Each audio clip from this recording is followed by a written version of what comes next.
Welcome to another Hooptech how-to.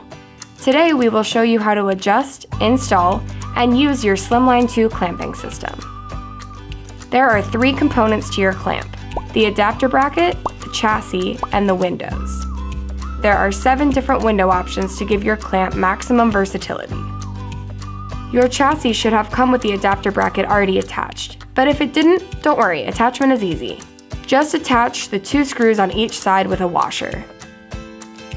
In order to install windows, take the bottom yellow piece, slide it onto the chassis, and tighten the black knob down until the hold is firm.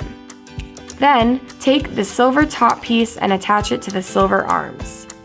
Now that your window is on the chassis, you are ready to install it on your machine.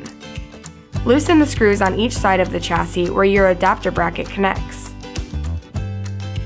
Every attachment rail is slightly different, but they all screw on the same. Line up your chassis so that the screws slide into where your tubular arms came out. Tighten the screws down so that the chassis is secure. The next thing we need to do before using the clamp is adjust the bracket. Push down on the chassis so that it's resting on the sew arm. While you are still applying light pressure to the chassis, take your Allen wrench and tighten the screws back. This will lock it into place. The mylar tape on the bottom of the chassis will protect your machine. Now you are ready to clamp your bags, blankets, towels, lunchboxes, backpacks, saddle pads, and so much more. Thanks for watching this Hooptech how-to. Follow us on Facebook and Instagram for more.